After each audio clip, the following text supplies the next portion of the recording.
Visible भी है screen आप लोगों को? Audible, visible? जी दोनों सही है सर। ओके ओके, ठीक है। तो आप लोगों ने देख ही लिया होगा कि मैंने पहले भी आप लोगों को बताया था कि जो दिसंबर का हम क्वेश्चन करेंगे तो उसमें जो है सारी यूनिट को मिक्स करके हम करने वाले हैं, ठीक है। तो यानी तकरीबन हर क्लास में जो है हम 25 या 27 या 30 के अराउंड जो है हम क्वेश्चन करेंगे। और इस शिफ्ट में जो है ज़्यादा क्वेश्चन नहीं आए हुए हैं, तकरीबन हर यूनिट से आपको जो है 50 या 54 या 60 या 62 के अराउंड जो है वो क्वेश्चन है। तो अगर मैं ऐसे यूनिट वाइज क्वेश्चन लेता तो तकरीबन 1-2 दिन के अंदर जो है आपकी एक यूनिट जो है मुकम्मल हो जाती। तो मेरे ख्याल से उस तरीके से आप ही लोगों की कुछ राय थी, कुछ बच्चों ने इस तरीके से मुझे बोला था, तो मुझे भी लगा कि हाँ ऐसे हमें मज़ा नहीं आता, तो हम एक दिन में अगर सारी यूनिट को जो है कम से कम हर यूनिट से 4-4 5-5 क्वेश्चन इस तरीके से करते चलेंगे तो एक दिन में हमारी कई सारे कंसेप्ट या इस तरीके से सारी यूनिट जो है वो रिवाइज हो जाएगी, ठीक है। और एक बात मुझे आपको और बताना है, इस क्वेश्चन को देखते हुए यानी जो ये दिसंबर का क्वेश्चन आप कर रहे हो और इसी से पहले जो अभी हमने जून 2023 के क्वेश्चन जो हमने किए हैं, तो आपको अंदाजा होगा कि पीवाईक्यूज बेस्ड क्वेश्चन है या फिर कुछ उसमें नए कंसेप्ट डाले गए हैं। मतलब टोटली मैं 99 या 98% मैं ये मान के आप लोगों को कह रहा हूँ, क्वेश्चन देख के सारे जो है पीवाईक्यूज बेस्ड क्वेश्चन है।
सलाम। आवाज नहीं आ रही।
हेलो। हेलो। जी सर। ओके, चलिए, सॉरी फॉर डैट। तो मैं वही आप लोगों को बता रहा था कि अगर आप लोग क्वेश्चन देखेंगे तो सारे के सारे जो है वो पीवाईक्यूज बेस्ड क्वेश्चन है, मतलब उसी में से ही क्वेश्चन पूछे जा रहे हैं, बस सिर्फ उसका जो वर्डिंग है या फिर उसका जो स्ट्रक्चर है वो थोड़ा सा चेंज हो जा रहा है। तो हम क्वेश्चन करेंगे और क्वेश्चन से जो है आपको समझ में आएगा, ठीक है। चलिए, क्वेश्चन नंबर है 1। तो इसमें कहा गया है, देखिए ये लॉजिकल रीजनिंग का क्वेश्चन है। अगर आप देखेंगे इसमें, इसके ऑप्शन में आप देखें, स्लिपरी स्लॉप है, रेड हेयरिंग है, hasty generalisation and begging the question है।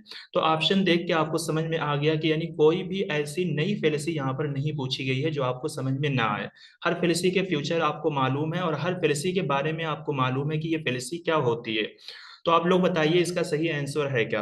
देखिए कहा गया है कि political stability is indispensable to economic process because economic process can only be achieved by mean of political stability which informal policy is committed in the above statement. अब यहाँ पर एक चीज अगर आप लोग को दिख रही होगी, यहाँ पर लिखा गया है बिकॉज, ठीक है। और मैंने आपको बताया है जिस भी फेलिसी में अगर ये वाली फेलिसी होती है और उसके स्टेटमेंट में जो है बिकॉज लिखा होता है, तो 99% जो है चांस होता है वो क्या होता है कि वही फेलिसी होगी। अब मैं इसका तर्जुमा करता हूं, तो आप लोग बताइए कि ये कौन सी फेलिसी है। कह रहे हैं कि पॉलिटिकल स्टेबिलिटी यानी पॉलिटिकल मजबूती, सियासी मजबूती या पॉलिटिकल इस्तेहकाम जो है इकोनॉमिक ग्रोथ या इकोनॉमिक प्रोसेस के लिए जो है निहायत ही जरूरी है। क्योंकि इकोनॉमिक प्रोसेस या इकोनॉमिक ग्रोथ जो है वो पॉलिटिकल स्टेबिलिटी के जरिए ही अचीव हो सकती है। तो फॉलोइंग स्टेटमेंट में कौन सी फेलिसी जो है कमिट हो रही है, बताइए। Sir D sir, begging the question. Good. देखिए यहाँ पे क्या है, बेगिंग द क्वेश्चन है, ठीक है, जिसको हम सर्कुलर आर्गुमेंट के नाम से जानते हैं। यानी अगर हम कोई भी बात बोलते हैं तो उस बात की जो है विकास के जरिए हम क्या बताते हैं, एक्सप्लेनेशन बताते हैं, यानी उसकी वजह बताते हैं।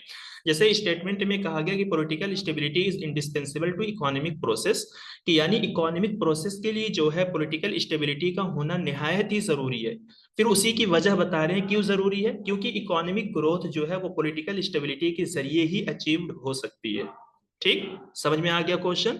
चलिए, क्वेश्चन नंबर है 2। Which of the following statement are so related that they can't both be true nor can they both be false. तो फॉलोइंग स्टेटमेंट में से आपको बताना है कि कौन सा स्टेटमेंट जो है मतलब दोनों ना ट्रू हो सकते हैं और ना ही दोनों फॉल्स हो सकते हैं। बताइए, ये सारे बिल्कुल आपके दिसंबर के क्वेश्चन हैं। Option B. बी की डी?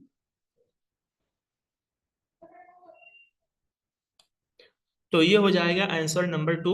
अब यहाँ पे जो आपको पूछा गया है कि ना ही दोनों ट्रू होगा ना ही दोनों फॉल्स होगा, तो आपको समझ में आ जाना चाहिए कि ये क्या पूछा जा रहा है, कंट्राडिक्शन की डिफिनेशन पूछी जा रही है।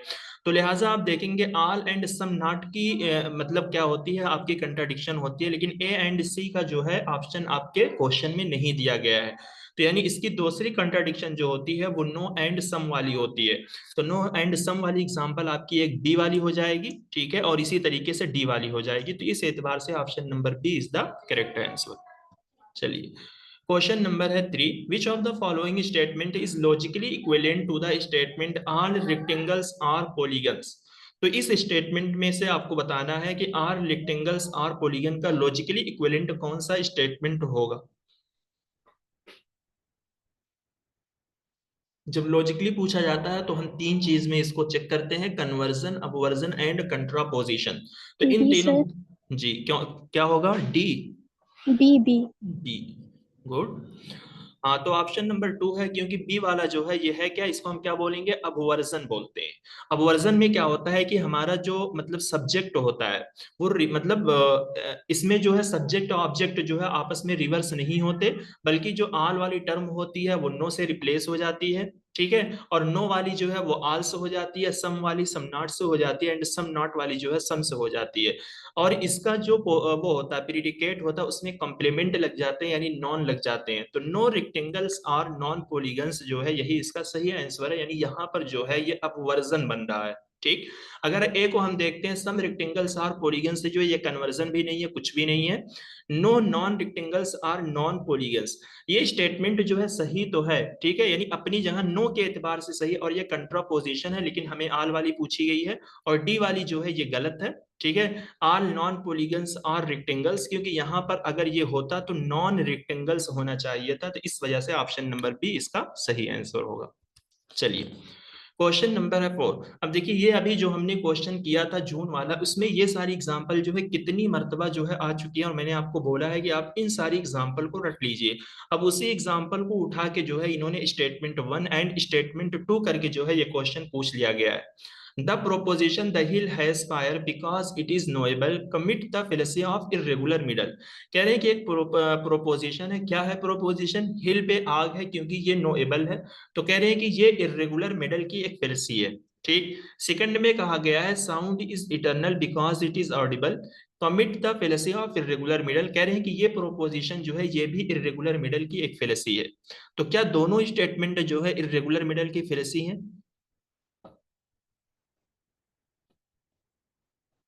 सर पहला वाला सही है, दूसरा गलत। देखिए यहाँ पे अगर आप देखेंगे दोनों स्टेटमेंट जो है सही है। सव्य विचारा फेलेसी जिसको हम इरेगुलर मिडल बोलते हैं, कई बार मैंने आपको बोला है कि सव्य विचारा की 3 टाइप्स होती है, साधारणा, असाधारणा एंड अनुपसंहरी। तो पहला वाला स्टेटमेंट जो है ये साधारणा की एग्जाम्पल है। ठीक है। तो सव्य विचारा फेलेसी ऑफ इरेगुलर मिडल, तो लिहाजा उसके तहत जो टाइप्स आती हैं वो भी फेलेसी ऑफ इरेगुलर मिडल को ही क्या करती हैं, रिप्रेजेंट करती हैं, यानी इरेगुलर मिडल को ही बताती हैं। फिर सेकंड वाली जो एग्जांपल है ये असाधारणा। देखिए साधारणा की डिफिनेशन क्या होती है? Middle term is too wide, यानी मिडिल टर्म यहाँ पे क्या होती है, वाइड होती है, काफी ब्रॉड होती है। इसको हम कैसे समझते हैं? इसके तर्जुमे से समझते हैं। देखिए कहा गया the hill has fire because it is knowable. तो यहाँ पर मिडिल टर्म जो नोएबल है ये बहुत वाइड है। वाइड का मतलब ये हो गया कि जब हम हिल पे आग को देखने के लिए जाएंगे, क्योंकि नोएबल का मतलब क्या है कि यानी हम आग को जो है जान सकते हैं। हिल पे फायर है क्योंकि ये नोएबल है, यानी इसको जाना जा सकता है या फिर ये जानने के काबिल है। तो आप खुद बताओ, अगर आप हिल पे आग देखने के लिए जाओगे तो सिर्फ और सिर्फ वहां पर आग देखोगे, या उसके अलावा आग के अलावा बहुत सारी चीजों को आप वहां पर देखोगे? हिल पे आप बहुत सारे पेड़ पौधों को देखोगे, बहुत सारे जानवर को आप देखोगे, बहुत सारे झरने को आप देखोगे, तालाब देखोगे, झील से देखोगे, इस तरीके की बहुत सारी चीजें जो है आप हिल पर आग के अलावा देखते हो। तो नो एबल का मतलब ये हो गया कि जहां पर हम सिर्फ फायर को नहीं देखते हैं, या फायर के अलावा जो है हम बहुत सारी चीजों को क्या करते हैं, वहां पर जानते हैं। तो इस वजह से ये बहुत वाइड है, यानी सिर्फ एक के साथ, यानी एक चीजों को ये नहीं बता रही है, सिर्फ फायर को ये नहीं बता रही है, बल्कि फायर के अलावा जो है वाइडली तौर पर बहुत सारी चीजों को ये बता रही है। तो इस वजह से इसको इरेगुलर मिडल बोलते हैं। रेगुलर का मतलब जो मिडिल टर्म के बिल्कुल मुताबिक आए, इरेगुलर जो मिडिल टर्म के साथ साथ जो है और दीगर सारी चीजों को भी बताए, यानी इरेगुलर तरीके से वो आए। ठीक है। अब यहां पे अगर आप देखेंगे sound is eternal because it is Audible, तो यहां पर कहा गया है कि मिडिल टर्म टू नैरो, यानी मिडिल टर्म जो है यहाँ पर तंग होती है। तंग क्यों होती है? क्योंकि साउंड जो है ऑडिबल होता है। अब इटर्नल से अगर हम इसको रिलेट करें, क्योंकि साउंड जो है हमेशा रहने वाला है ही नहीं, तो इस वजह से जो चीज हमेशा नहीं रहेगी तो वो ऑडिबल जो है कैसे हो सकती है? ठीक। मेरी बात समझ में आ रही है आप लोगों को? जी सर, साधारणा साधारणा के अनुसार। जी। चलिए क्वेश्चन नंबर 5, ये जो है आपका इन्वायरमेंट से क्वेश्चन है। The Richter scale measure not only the intensity of earthquake itself but its impact on people too. कह रहे हैं कि रिक्टर स्केल जो है वो अर्थक्वेक की सिर्फ इंटेंसिटी को मेजर नहीं करता, बल्कि लोगों पर उसका क्या इम्पैक्ट है वो भी मेजर करता है। ठीक है, ये सारी चीजें हमने आप लोगों को पढ़ा रखी है। सेकंड स्टेटमेंट में the modified mercury scale measure the earthquake in the term of energy release. कह रहे हैं कि मॉडिफाइड मर्करी स्केल जो है वो अर्थक्वेक की एनर्जी रिलीज को मेजर करता है। तो बताइए क्या सही है क्या गलत है इसमें?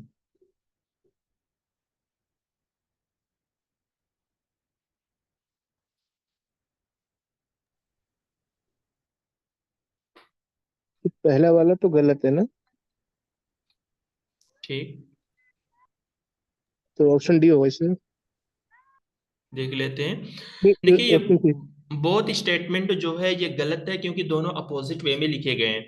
देखिए रेक्टर स्केल में जो है ना, हम अर्थक्वेक की जो एनर्जी रिलीज होती है सिर्फ उस चीज को मेजर करते हैं। और रेक्टर स्केल में जो एनर्जी का नंबर दिया जाता है वो 0 से लेकर 12 तक दिया जाता है। जैसे आप लोग न्यूज पढ़ते हो ना कि दिल्ली में जलजला आया है, उसकी जो इंटेंसिटी थी, यानी उसकी जो एनर्जी रिलीज हुई है 7.5 है या 4.5 है या 8 है। ठीक है। अगर इस तरीके से 8 पॉइंट है या 9 पॉइंट है तो ये जान लीजिए यानी काफी खतरनाक जो है वो जलजला आया है।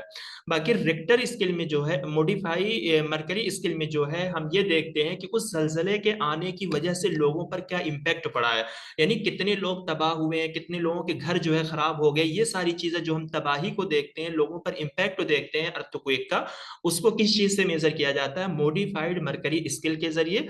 और रेक्टर स्केल के जरिए जो है हम सिर्फ अर्थक्वेक की जो एनर्जी रिलीज हुई है उस चीज को जो है मेजर किया जाता है। तो दोनों की डिफिनेशन जो है वो अपोजिट वे वे में लिखी गई है, ठीक है। तो आपको इनका डिफरेंस जो है वो याद रखना है।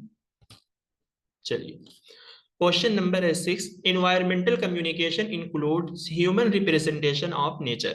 कह रहे कि इन्वायरमेंटल कम्युनिकेशन में जो है नेचर की इंसानी नुमाइंदगी शामिल है।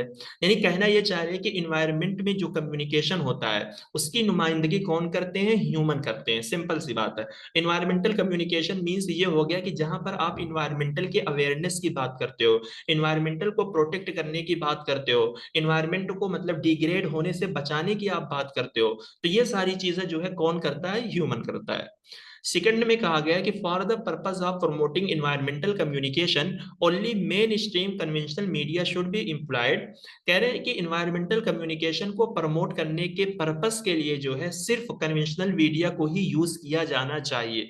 कन्वेंशनल मीडिया मीन्स जो है यानी पुराने जो तरीके थे, यानी मतलब बहुत सारी जो पुरानी टेक्नोलॉजीज या इस तरीके की बहुत सारी जो पुरानी चीजें थी जिसको यूज किया जाता था इन्वायरमेंट को कम्युनिकेट करने के लिए या उसकी चीजों को प्रमोट करने के लिए, तो क्या सिर्फ उन्हीं चीजों को यूज किया जाए इन्वायरमेंटल कम्युनिकेशन को प्रमोट करने के लिए आज की इस दौर में? सी सर, ऑप्शन नहीं। नंबर सी। सर पहला वाला सही, दूसरा गलत। गुड, ठीक है। चलिए, क्वेश्चन नंबर है 7, विच of the following is responsible for negative radioactive forcing और कूलिंग ऑफ द एटमॉस्फेयर। अगर आपको याद होगा इस तरीके के दो क्वेश्चन आपको 2022 में पूछे गए हैं, negative radioactive forcing, positive radioactive forcing. ये दो टर्म जो है वो किस चीज से रिलेट करती है? कहा गया है कि फॉलोइंग में से कौन सा जो है निगेटिव रेडिएक्टिव फोर्सिंग या एटमॉस्फेयर की कूलिंग के लिए जो है रिस्पॉन्सिबल है? ये कौन सी है? Water vapour, tropospheric ozone, stratospheric ozone या ब्लैक कार्बन? देखिए, अगर मैं आपको समझाऊं, निगेटिव रेडिएक्टिव फोर्सिंग मतलब ये वो है जो ग्रीन हाउस गैसेस के कंसंट्रेशन को या ग्रीन हाउस गैसेस के मतलब कंसंट्रेशन को जो है वो अपने ऊपर नहीं आने देती, यानी उसको रिमूव कर देती है, उसको हटा देती है, जिसकी वजह से हमारा एटमॉस्फेयर क्या होता है? कूल रहता है। अगर यहाँ पर यही पॉजिटिव वर्ड लिखा होता तो जो ग्रीन हाउस गैसेस की कंसंट्रेशन को जो है अपने ऊपर ले लेती है, जिसकी वजह से हमारा एटमॉस्फेयर क्या हो जाता है? वार्म हो जाता है। अब बताइए ऐसी कौन सी लेयर है जो आपको इन सारी चीजों से प्रोटेक्ट करती है, बचाती है? Sir stratosphere ozone. गुड।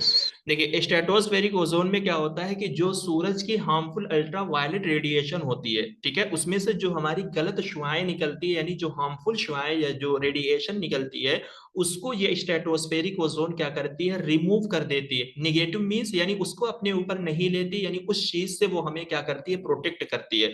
अगर वो अपने ऊपर लेने लगे तो इसका मतलब क्या है? वो लेयर भी जो है किसी काम की नहीं है, यानी हमें वो प्रोटेक्ट नहीं कर पा रही है। ठीक है, तो ऑप्शन नंबर सी जो है इसका सही आंसर होगा। चलिए, स्टेटमेंट 1 में ये कहा गया है, Montreal protocol is a multilateral environmental agreement that regulates the production and consumption of nearly 100 man made chemical. कह रहे हैं कि मॉन्ट्रियल प्रोटोकॉल जो एक मल्टीलेटरल इन्वायरमेंटल एग्रीमेंट है जो तकरीबन 100 मैन मेड केमिकल के कंजप्शन एंड प्रोडक्शन को क्या करता है? रेगुलेट करता है, यानी उस चीज के बारे में ये हमें बताता है। मैन मेड केमिकल यानी जो आदमी के जरिए बनाया गया केमिकल है, तो मॉन्ट्रियल प्रोटोकॉल जो है तकरीबन 100 मैन मेड केमिकल के बारे में हमें बताता है। क्या बताता है? यानी ये बताता है कि हमें इन केमिकल को जो है किस तरीके से कंज्यूम करना है, यानी किस तरीके से हमें इसको खर्च करना है, किस तरीके से इसको हमें यूज करना है, और कितना हमें जो है प्रोड्यूस करना है, कितना हमें बनाना है जो हमारे इन्वायरमेंट के लिए क्या हो, मतलब ज्यादा हार्मफुल ना हो। सेकंड में कहा गया है कि Montreal protocol is an international treaty design to protect the environment. कह रहे कि मॉन्ट्रियल प्रोटोकॉल जो है एक बैनुल अक़वामी मुआहदा है या एक इंटरनेशनल ट्रीटी है जिसको डिजाइन किया गया है इन्वायरमेंट के तहफ़्फ़ुज़ के लिए, यानी ये इन्वायरमेंट के तहफ़्फ़ुज़ पे काम करती है, उसको बचाने का काम करती है। तो बताइए क्या सही है इसमें? सर दूसरा वाला तो तो गलत है सर। ओके, दूसरा गलत है। चलिए, तो हम देख लेते हैं क्या सही है। ठीक है, अब सर बताएं। दोनों सही है। Option A. हाँ, तो ये बोथ स्टेटमेंट जो है यहाँ पर करेक्ट है, क्योंकि मॉन्ट्रियल प्रोटोकॉल जो है ये ओजोन डिप्लीशन के लिए आया था, यानी जिसकी वजह से, जिन गैसेस की वजह से हमारी ओजोन लेयर क्या हो रही है? खराब हो रही है, उसी चीज को जो है ये रिड्यूस करने के लिए या उसी चीज को फेज आउट करने के लिए, कम करने के लिए मॉन्ट्रियल प्रोटोकॉल को लाया गया था। तो अगर इस चीज के लिए ये काम कर रहा है तो इसका क्या मतलब है? वो हमारे इन्वायरमेंट को प्रोटेक्ट तो ही कर रहा है। ठीक, चलिए, क्वेश्चन नंबर है 9। The quantitative content analysis in social science research is a very transparent research method. कह रहे हैं कि quantitative content analysis social science research में जो यूज किया जाता है वो एक बहुत ही ट्रांसपेरेंट रिसर्च मेथड है। ट्रांसपेरेंट रिसर्च मेथड का मतलब ये हो गया कि यानी बहुत ही वाज़ेह, बहुत ही साफ शफाफ रिसर्च का तरीका है। कहना ये चाह रहे हैं कि सोशल साइंस रिसर्च में जो हम क्वांटिटेटिव कंटेंट एनालिसिस करते हैं तो बहुत ट्रांसपेरेंट होता है। यानी उस एनालिसिस करने में हम बहुत ही वाज़ेह तौर पे सारा काम देखते हैं, सारे डेटा को चेक करते हैं, कहीं कोई प्लेगरिज्म वाला डेटा हमारे रिसर्च में तो नहीं आ रहा है, या इस तरीके से कहीं कोई धोखेबाज वाला या किसी को इस तरीके से मतलब रिसर्च एथिक्स वगैरह वाली चीजों का, इन सारी चीजों का जो है बहुत ख्याल रखा जाता है। तभी इसको ट्रांसपेरेंट बोलते हैं। यानी हम गलत कामों को बिल्कुल भी जो है अपने अंदर नहीं लेते, उन सारी चीजों को हम क्या कर देते हैं, निगलेक्ट कर देते हैं। सेकंड स्टेटमेंट में कहा गया the quantitative content analysis is often refer to as obtrusive method. देखिए अब कह रहे हैं कि क्वांटिटेटिव कंटेंट एनालिसिस को जो है अबट्रूसिव मेथड कहा जाता है। अबट्रूसिव मेथड ऐसे मेथड को बोलते हैं जिसको हम नहीं यूज करना चाहते, या फिर जिसको हम अपने रिसर्च के अंदर नहीं लाना चाहते, फिर भी इधर उधर से घूमकर वो हमारे रिसर्च का पार्ट बन जाता है। अबट्रूसिव मीन्स होता है खलल पैदा करने वाला, यानी खामखा जो है अपनी राय को बीच में डालने वाला। जैसे होता है ना कि आप अपनी रिसर्च में कुछ लिखना चाहते हो अपने टॉपिक से रिलेटेड, यानी आप भटक कर जो है अपने टॉपिक से कहीं दूसरी टॉपिक पर आप पहुंच जाते हो। तो अबट्रूसिव मेथड मतलब वही होता है कि आप अपने रिसर्च का रिजल्ट कुछ निकाल रहे हो, लेकिन आपका रिजल्ट जो है बिल्कुल बरअक्स आ रहा है, किसी दूसरी चीज में जाकर आपका रिजल्ट जो है निकल रहा है। तो कहना ये चाह रहे हैं। तो बताइए क्या सही है यहाँ पे और क्या गलत। Sir second option statement C. समझ नहीं आया सर। अबट्रूसिव कह रहे हैं क्वांटिटेटिव कंटेंट एनालिसिस को जो है अक्सर अबट्रूसिव मेथड जो है रिफर किया गया, यानी उसको अबट्रूसिव मेथड कहा जाता है। यानी कहना ये चाह रहे हैं कि क्वांटिटेटिव कंटेंट एनालिसिस जो है वो हमेशा जो है गलत तरीके से काम करता है अक्सर। ठीक है। अबट्रूसिव का मतलब ही वही होता है कि खामखा जो है दखल पैदा करने वाला, यानी गलत रिजल्ट देने वाला। ये सर बात है। Both the statement are false. नहीं नहीं, फर्स्ट स्टेटमेंट सर जो है पहला वो पहला सही है, दूसरा गलत है। गुड। देखिए क्योंकि यहाँ पे फर्स्ट में जो है ना ट्रांसपेरेंट बोला है, तो ट्रांसपेरेंट अगर बोला है तो सेकंड वाले में अब एक्सक्लूसिव बोला है, जिसकी वजह से दोनों में बिल्कुल भी मैच नहीं हो रहा है। ट्रांसपेरेंट का मतलब ही यही हो गया कि जहां पर आपका रिजल्ट बिल्कुल एक्यूरेट होता है, कंक्रीट होता है, जहां पर कोई भी आप मतलब गलत चीजों को नहीं ले रहे हो, प्लेगरिज्म वाला वर्क और इस तरीके का डेटा वगैरह आपके रिसर्च में नहीं जा रहा है, सोशल साइंस रिसर्च में, अगर आप क्वानिटेटिव कंटेंट एनालिसिस कर रहे हो। ठीक है। सर दोनों में कंट्राडिक्शन है। जी जी। Question number 10। Which of the following correctly represent the meaning of abbreviation with use in the academic writing. देखिए ऐसे क्वेश्चन जो है 2022 के दिसंबर शिफ्ट में क्वेश्चन पूछे गए थे। हमने आपको एक लिस्ट भी दी थी ना कि यानी रिसर्च में इस तरीके का जो एब्रिविएशन यूज किया जाता है तो उसका माना क्या होता है, यानी उसका मफहूम क्या होता है। अगर आप विड यूज कर रहे हो तो क्या इसका मफहूम जो है आप अगेंस्ट में लेते हो, विद में लेते हो, रिफर टू या नेमली, किस चीज में लेते हो आप। Sir option C. C sir, refer to. हाँ रिफर टू। देखिए अगर आप अगेंस्ट का देखोगे तो इसके लिए जो है हम वी एंड यस का यूज करते हैं। ठीक है, यानी जिसको हम वर्सेस बोलते हैं। और इसी तरीके से नेमली के लिए वी आई जेड का यूज किया जाता है। ठीक है। ठीक है, इसके लिए जो है वी आई जेड का जो है यूज किया जाता है। तो ये जो है आपको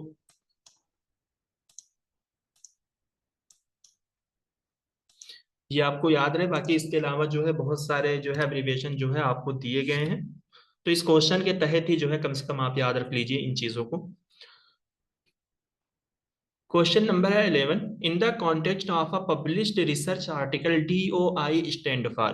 देखिए जब भी आप कोई रिसर्च आर्टिकल पब्लिश करते हो ना तो उसमें जो है आपको नंबर मिलता है। जैसे DOI नंबर, मतलब हर मैगजीन का जो है अलग अलग होता है। DOI नंबर होता है, ISBN नंबर होता है, ISSN नंबर होता है।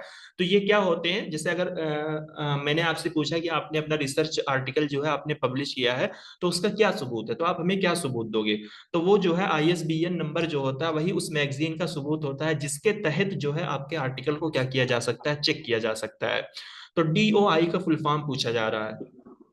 B sir, sir B option option. B. Option B. हाँ, डिजिटल ऑब्जेक्ट इन आइडेंटिफायर। ठीक है। तो ये क्या is a number of letters and symbol used to uniquely identify an article और document and to provide it with a permanent web address. देखिए DOI number जो होता है ना, इसके साथ जो है परमानेंटली एक वेब एड्रेस जो है मतलब प्रोवाइड किया जाता है या फिर लगा होता है, जिसको आसानी के साथ जो है नेट पे आप क्या कर सकते हो, ढूंढ सकते हो अपने आर्टिकल्स को।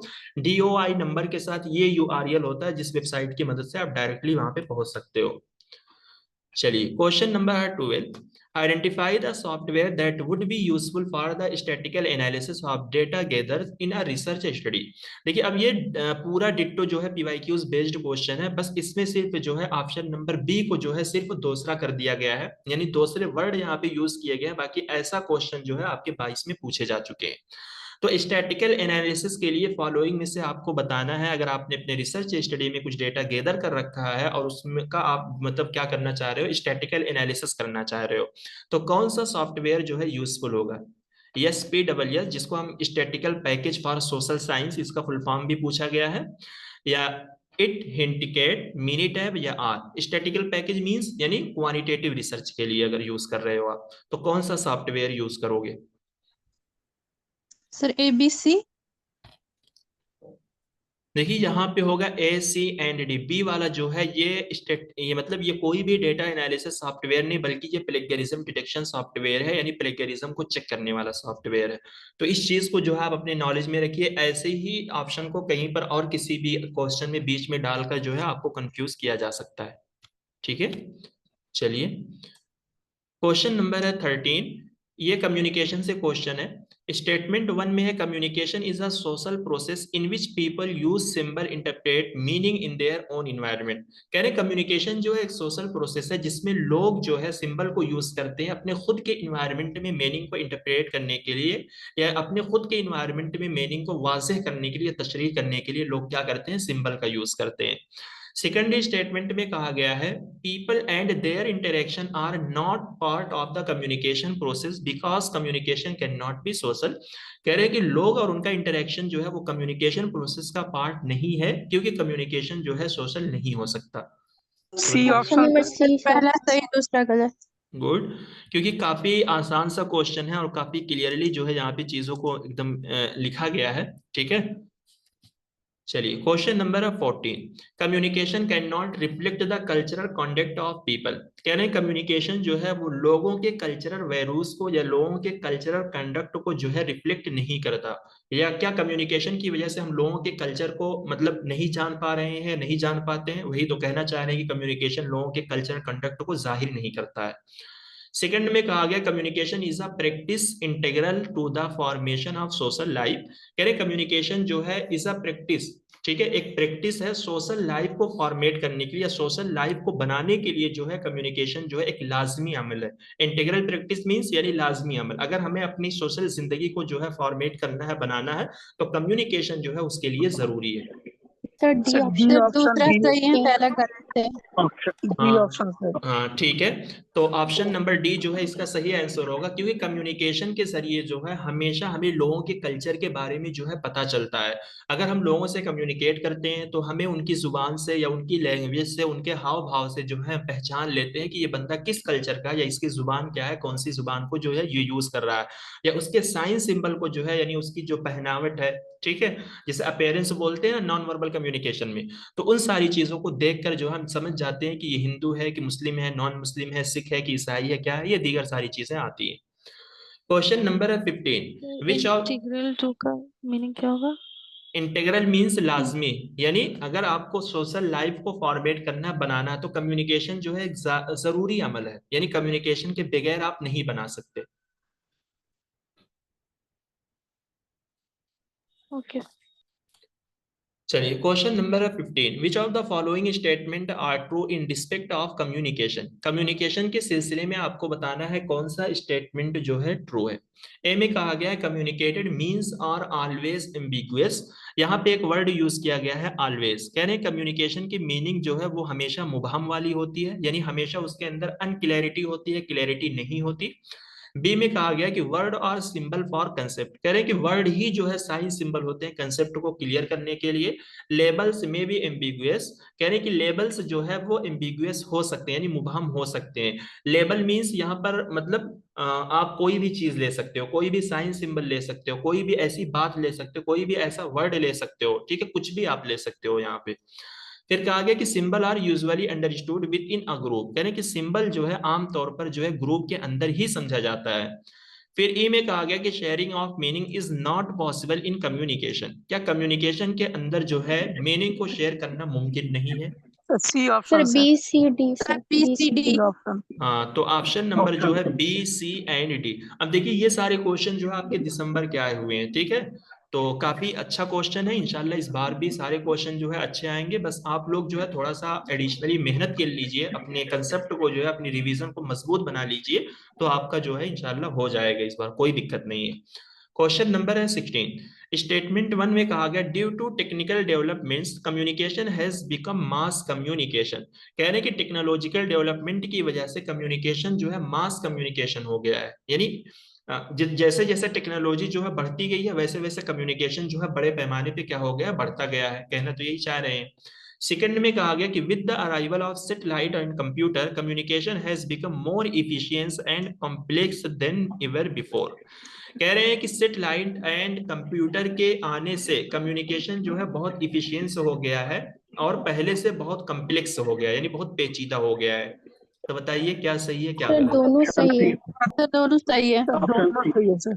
गुड, क्योंकि दोनों स्टेटमेंट जो है बिल्कुल सही है, क्योंकि देखिए सैटेलाइट एंड कंप्यूटर ये सारी चीजें जो है आ गई है, तो उस वजह से कम्युनिकेशन इफिशियंस हो गया है, यानी मुअस्सिर तो यानी सही तो हुआ है लेकिन कॉम्प्लेक्स भी हुआ है। ऐसा नहीं कि बहुत आसान है, हर टेक्नोलॉजी या हर सैटेलाइट को जो है आप आसानी से यूज करके कम्युनिकेट कर सकते हो। यहाँ पर कम्युनिकेशन से मुराद जो है आपका एक जो हमारा आपका कम्युनिकेशन चल रहा है, इस तरीके से और भी दीगर सारी चीजों में जो डिवाइस डिवाइस का आपस में कम्युनिकेशन होता है, ये सारी चीजें भी इसके अंदर आ जाएंगी। ठीक, चलिए क्वेश्चन नंबर है 17। ये आपका आईसीटी से क्वेश्चन शुरू हो गया है। विच of the following memories A D represent 1 2 3 and 4 in that order. अब यहाँ पे देखिए कुछ ऐसा आपको नहीं बताया गया कि एक्सेस टाइम के एतबार से बताना है या स्टोरेज के एतबार से आपको बताना है, तो आप देख के बताइए कि क्या यहाँ पे क्या इसका आंसर क्या हो सकता है, इसको आपको ऑर्डर में बताना है। मैग्नेटिक है, ठीक है, इसी तरीके से मैग्नेटिक हार्ड डिस्क हो गया, रैंडम एक्सेस हो गया, प्रोसेसर रजिस्टर है, ये भी जो है मैग्नेटिक हो गया, यहाँ पर मार्जिटिक हो गया है। Sir option option D. A.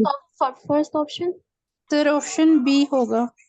B, option A. A sir. देख लेते हैं बहरहाल। देखिए आप में से किस एतबार से जो है आप लोगों ने ए बोला है। देखिए डी सी को अगर आप ले रहे हो, प्रोसेसर जो हो गया, हम एक्सेस स्पीड के एतबार से चलते हैं तो प्रोसेसर सबसे तेज होगा, फिर रैंडम एक्सेस होगा। अब यहीं पे आप लोग कंफ्यूज हुए। मैंने हजार बारहा आप लोगों को ये बात बोली है कि सेकेंडरी मेमोरी में अगर हमें एक्सेस टाइम देखना है, यानी स्पीड अगर हमें देखना है, तो जिस मेमोरी की स्टोरेज सबसे ज्यादा होगी उसी का मतलब एक्सेस टाइम क्या होगा, ज्यादा होगा, और जिसकी स्टोरेज कम होती है उसका एक्सेस टाइम क्या होता है, कम होता है। तो यहाँ पर जो है आपकी हार्ड डिस्क जो है इसकी स्टोरेज ज्यादा होती है मैग्नेटिक टेप के मुकाबले में, तो आएगा मैग्नेटिक टेप, फिर उसके सॉरी हार्ड डिस्क आएगा, फिर उसके बाद जो है आपका मैग्नेटिक टेप आएगा। आया समझ में क्वेश्चन? जी सर। हाँ, ऐसी गलती नहीं करना, यही सारे क्वेश्चन एग्जाम में आते हैं, हम कंफ्यूज में या जल्दी जल्दी में इन क्वेश्चन को हम गलत करके आ जाते हैं। जी, आप में से किसी का माइक ओपन है, काफी आवाज आ रही है। चलिए देखिए आईसीटी टर्म यहाँ पे दी गई है, फायरवॉल है, डिजिटल सर्टिफिकेट है, कुकीज है एंड हाइपरविजर है। उसकी डिफिनेशन भी यहाँ पर दी गई। देखिए इसमें दो टर्म जो है नई है, एक है डिजिटल सर्टिफिकेट, एक है हाइपरविजर। बाकी दो चीजें जो है आपने पढ़ा है तो उसको मैच करके आप इसका आंसर बताइए।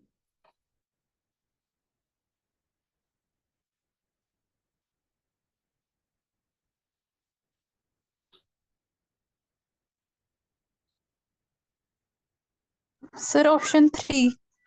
Third option sir.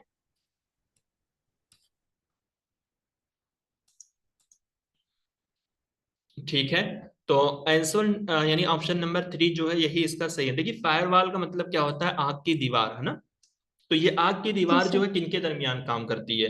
कह रहे हैं कि hardware or software that sit between a user computer and external network which filter data coming to and from the computer.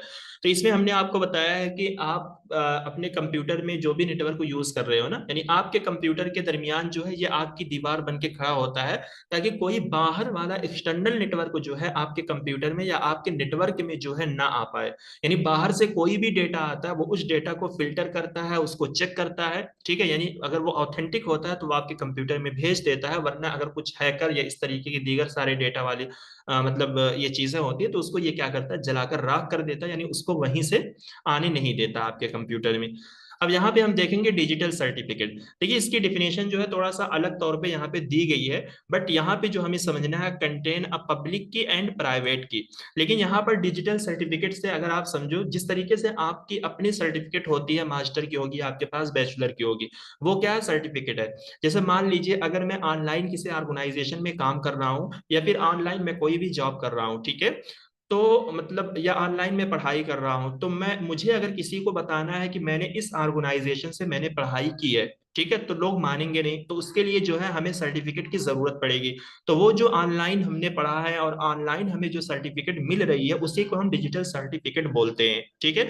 यानी इस सर्टिफिकेट पे जो है किसी भी ट्रस्टेड ऑर्गेनाइजेशन की या किसी भी ट्रस्टेड एंटिटी या पर्सन की जो क्या होती है, सिग्नेचर होती है। अब इसमें जो है एक पब्लिक की होती है, एक प्राइवेट की होती है। पब्लिक की एंड प्राइवेट की को आप इस तरीके से समझो, जैसे आपकी अपनी मार्कशीट जो होती है उसमें जो है कॉलेज का कोड भी होता है और आपका जो है रोल नंबर भी होता है। तो रोल नंबर जो है वो आपके लिए क्या होता है, प्राइवेट होता है। और पब्लिक की जो यानी कॉलेज का कोड जो होता है वो सारे बच्चों के लिए जो है सेम होता है, यानी वो पब्लिक होता है। तो इसी डिजिटल सर्टिफिकेट पे जो है यानी कॉलेज जो ऑर्गेनाइजेशन होगा या फिर जिसमें जहां पर भी हमने पढ़ा है या हमने काम किया है उसका जो है पब्लिक की होगा, यानी उस ऑर्गेनाइजेशन का जो रजिस्ट्रेशन नंबर होगा या फिर जो कोड होगा वो चीज होती है। और उसी तरीके से हमारा रोल नंबर होगा जो कि प्राइवेट की होती है, जो कि सिर्फ हमें मालूम होता है, किसी और को नहीं मालूम होता है, ठीक। तो कह रहे हैं कि pairs of file store on user computer, each pair contain a public key and private key. Cookies use to remember user preference each time they visit website. मतलब हर टाइम जो हम वेबसाइट को विजिट करते हैं यूजर की preference को जो है याद करने के लिए कुकीज को यूज किया जाता है। यानी हमने कोई भी वेबसाइट यूज किया तो वो जाकर कुकीज वाले में क्या हो जाती है, स्टोर हो जाती है। हाइपरविजन कह रहे हैं कि ये एक सॉफ्टवेयर है या हार्डवेयर, फर्मवेयर या hardware that create and runs a virtual machine. यहाँ पे देखिए वर्चुअल मशीन जो है ये आपका इंजीनियरिंग का एक कंसेप्ट है। वर्चुअल मशीन जो है ये मशीन की तरह ही होता है नॉर्मली, जो आमतौर पर सारी मशीनें काम करती हैं उसी तरीके से वर्चुअल मशीन भी होती है।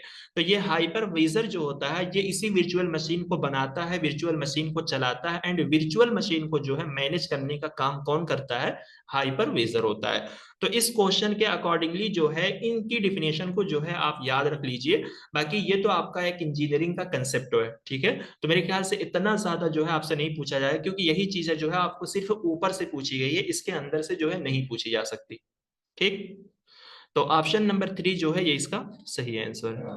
चलिए क्वेश्चन नंबर है 19, statement 1, Google is a web search engine while Google Chrome is a web browser. कह रहे हैं कि गूगल जो है एक वेब सर्च इंजन है जबकि गूगल क्रोम एक वेब ब्राउजर है। सेकंड स्टेटमेंट में कहा गया है कि Microsoft Edge is a web search engine while Microsoft being is a web browser. तो बताइए क्या सही है इसमें और क्या गलत है।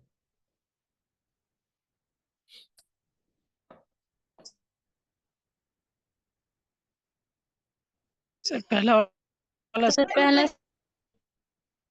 सही है, सेकंड भी सही है। Option A. ओके, तो सेकंड जो है आप लोगों को क्यों सही लगता है, यहाँ पे देखिए माइक्रोसॉफ्ट बीइंग ये आपका जो है एक सर्च इंजन है ना कि वेब ब्राउजर है। माइक्रोसॉफ्ट एज जो है ये वेब ब्राउजर है ना कि सर्च इंजन। ये दोनों जो है अपोजिट में लिख दिए गए हैं, ठीक है। बाकी फर्स्ट स्टेटमेंट आपका सही है, सेकंड आपका रॉन्ग इस वजह से है क्योंकि माइक्रोसॉफ्ट एज जो है सर्च इंजन नहीं, वो एक वेब ब्राउजर है। माइक्रोसॉफ्ट बीइंग जो है वो वेब ब्राउजर नहीं बल्कि वो एक वेब सर्च इंजन है। अब देखिए ये सारे क्वेश्चन जो है आपको 2 नंबर देने वाले हैं। अगर ऐसा आपकी शिफ्ट में क्वेश्चन आता है और आप गलत करके आते हो तो निहायत ही अफसोस का मकाम है मेरे लिहाज से, ठीक है। तो गलत नहीं करना है ऐसी चीजों में, और आपको बस सिर्फ थोड़ा सा ही अटेंशन डालना, फोकस डालना, आप याद कर लो, कहीं पर लिख लो। इनफैक्ट ये सारी चीजें आपको दी भी गई हैं, अगर आप लोग उस चीज को लिख कर भी नहीं याद कर रहे हो या रिवाइज नहीं कर रहे हो तो ये आपकी बहुत बड़ी गलती है। चलिए, क्वेश्चन नंबर है 20। ठीक है, टीचिंग में हमने इस तरीके की चीजें जो है आपको बता रखी है, तो ऐसे ही क्वेश्चन जो है फिर आ रहे हैं ये सॉफ्टवेयर वाले। कह रहे कि Mister Johnson want to create a mind map for his student to help them understood the concept of photosynthesis. Hello, सुबह से परेशानी है। जी सर। जी सर जी। और उसमें वोटिंग ज्यादा हो रही लग रहा है सुबह से ज्यादा।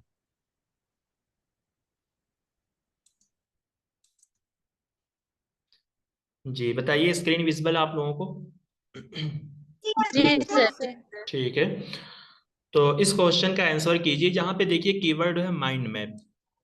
कह रहे हैं कि मिस्टर जॉनसन जो है वो अपने स्टूडेंट के लिए एक माइंड मैप बनाना चाहता है जो उनको फोटोसिंथेसिस के कंसेप्ट ऑप्शन को ए। समझने में मदद करेगा। ठीक है, तो यहाँ पे जो है माइंड मिस्टर जो है यही इसका जो है सही आंसर है। बाकी एडे पजल जो है, नियर पैड या हॉट पोटैटो जो है सर यह क्या? Option A. हाँ, तो ये ऑप्शन नंबर ए जो है इसका सही आंसर है। ठीक है, अब यहाँ पे जो है एडे पजल के बारे में भी हमने आपको बताया है, नियर पोर्ट के बारे में भी हमने बताया है, तो बहरहाल यहाँ पे हम इसको जान लेते हैं। देखिए, Edpuzzle is a web based learning application allowing user to select a video and customize it by editing, cropping, recording their own audio and adding quiz question directly to the video